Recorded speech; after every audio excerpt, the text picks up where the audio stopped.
Bonjour à tous et à toutes, nous sommes dans la deuxième partie de la série de 3 vidéos. Je te présente 10 secteurs rentables dans lesquels tu peux te lancer pour faire plus d'1 million d'euros de chiffre d'affaires par an. Je te laisse écouter la première partie pour voir les 4 premiers business que j'ai présentés. Je ne vais pas revenir dessus dans cette vidéo. Tu peux écouter cette vidéo, elle est sur la chaîne. Je vais te présenter 3 nouveaux secteurs rentables dans lesquels tu peux te lancer dès demain pour pouvoir aussi faire du cash. Si tu es nouveau sur la chaîne, je t'invite à t'abonner si ce n'est pas encore le cas et surtout d'activer la cloche de notification pour ne louper aucune vidéo qu'on va publier ici. Parce que je suppose que si tu regardes cette vidéo, c'est que tu es intéressé par les secteurs de l'entrepreneuriat, de l'investissement, des opportunités d'affaires et que tu veux certainement toi aussi acquérir ta liberté financière. Donc je t'invite donc à t'abonner parce que c'est ce dont on parle justement dans cette chaîne. Et si tu ne me connais pas, je suis Franck Kenyé, ingénieur entrepreneur et j'entreprends sur le continent africain et européen depuis plus de 14 ans aujourd'hui. Ceci étant dit, je vais te présenter les trois secteurs rentables dans lesquels tu peux te lancer aujourd'hui et faire plus d'1 million d'euros de chiffre d'affaires. Donc comme je disais dans la précédente vidéo, ces secteurs-là, c'est du vécu, ce n'est pas du flanc. Il y a des personnes qui sont dans ces secteurs que je rencontre, que je connais, qui font plus d'1 million d'euros avec ces business-là. Donc, ce n'est pas quelque chose que je te raconte en l'air. Toi aussi, tu peux le faire. C'est juste une question de méthode, de stratégie et surtout savoir comment tu peux saisir les opportunités qui vont se présenter à toi. Le premier secteur dans lequel tu peux te lancer et qui est un secteur rentable, tu peux devenir millionnaire, c'est la bourse. Principalement le trading. Le trading, en fait, c'est le fait d'acheter des actions et de les revendre. Donc, les revendre à la hausse ou à la baisse pour gagner de l'argent. Plusieurs traders sont multimillionnaires aujourd'hui, mais certes, c'est un domaine où il faut avoir beaucoup de compétences. Il faut savoir résister à la pression. Il faut surtout avoir une bonne stratégie, savoir comment investir. Dans un secteur dans lequel si tu veux te lancer, que tu veux explorer ce secteur-là, ne te lève pas le matin et ne va pas le faire comme ça. Il faut quand même un peu de formation, être accompagné et surtout avoir les nerfs très solides, pouvoir résister à la pression.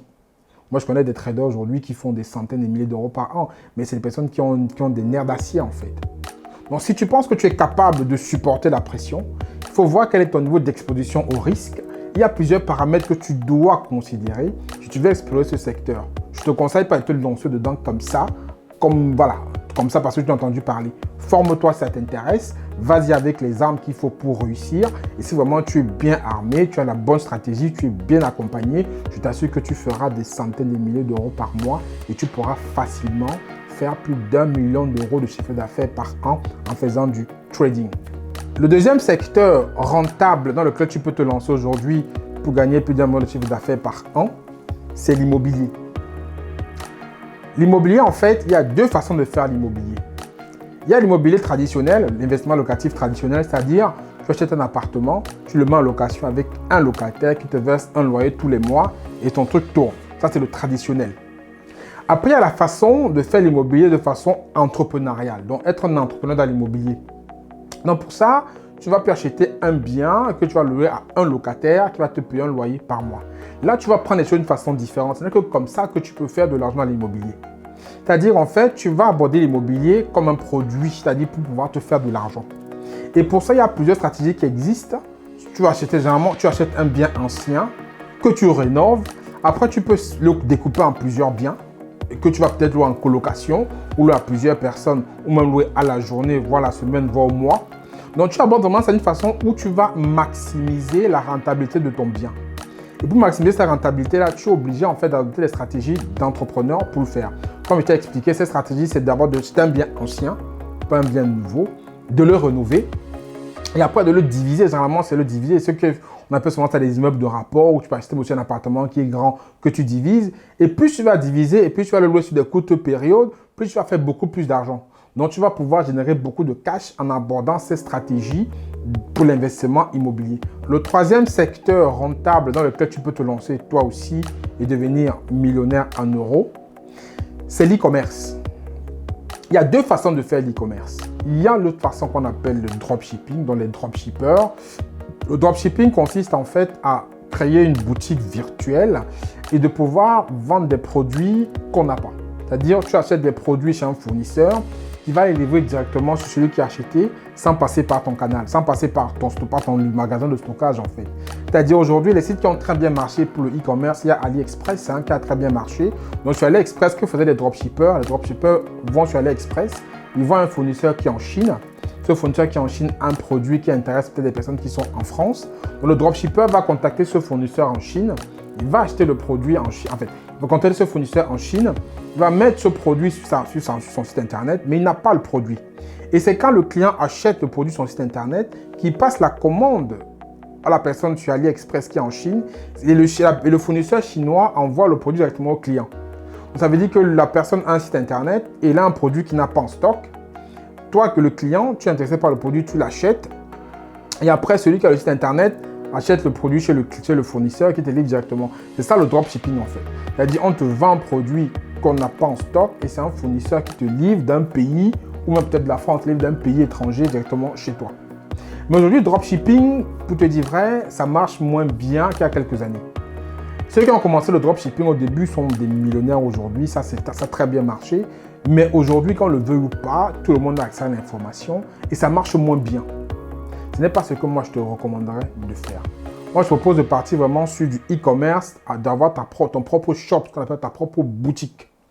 Donc, tu peux utiliser des sites comme Shopify pour faire ta boutique, c'est assez rapide avec des sites comme ça. Ou même prendre un développeur qui va te faire une boutique du WooCommerce ou PrestaShop pour vendre tes propres produits. Donc aujourd'hui, c'est ce qui marche plutôt bien aujourd'hui, c'est de vendre tes propres produits sur Internet par le e-commerce. Donc pour ce faire, il faut que tu commences peut-être par être monoproduit. Peut-être tu peux aimer faire la cosmétique ou peut-être tu as d'autres produits que tu es intéressé. Mais fais une boutique monoproduit, achète de la publicité, vois les influenceurs qui peuvent parler de ton produit et tu vas vendre. En faisant juste ça, monoproduit, sans passer par le dropshipping, tu as ton propre produit, tu as ton propre boutique et tu vends directement à des personnes, tu te feras facilement plus d'argent. Par exemple, si on prend le cas de la cosmétique, en fait, les marges sont entre 20 et 30%. Donc, tu peux détecter un produit cosmétique que toi-même tu peux fabriquer ou que tu peux peut-être acheter quelque part. Tu as ce produit-là qui est monoproduit et tu maximises la puissance dessus et la communication et tu vas vendre beaucoup vendre ce produit-là et tu vas qu'au bout du compte, vu que même si tu es monoproduit et que tu vends beaucoup, vu surtout le volume, je ne te conseille pas de commencer avec un e-commerce avec 200 produits, ça ne sert à rien. Commence avec 1, 2, 3 produits maximum et tu maximises la communication dessus. Tu peux aussi recruter 1 ou 2 influenceurs qui vont parler de ton produit pour amener les gens à acheter. Et tu verras que là, tu vas dégager beaucoup de marge et tu vas plus dépendre en fait d'un fournisseur qui est je ne sais pas trop où, qui aujourd'hui tout le monde a accès et les marges sont très faibles aujourd'hui. Donc avec cette stratégie que je te propose, avoir ta propre boutique, ton propre shop, tu peux facilement faire 20, 30, 40% de marge sur les produits et c'est là où tu vas multiplier des ventes, tu vas avoir du volume, tu pourras te faire beaucoup d'argent en adoptant cette stratégie-là. Nous sommes arrivés au terme de cette deuxième vidéo où je t'ai présenté 3 secteurs rentables dans lesquels tu peux investir avec le business model qui va avec pour pouvoir toi aussi viser plus d'1 million d'euros de chiffre d'affaires par an. Je te donne rendez-vous dans une prochaine vidéo. Prends soin de toi. Ciao, ciao.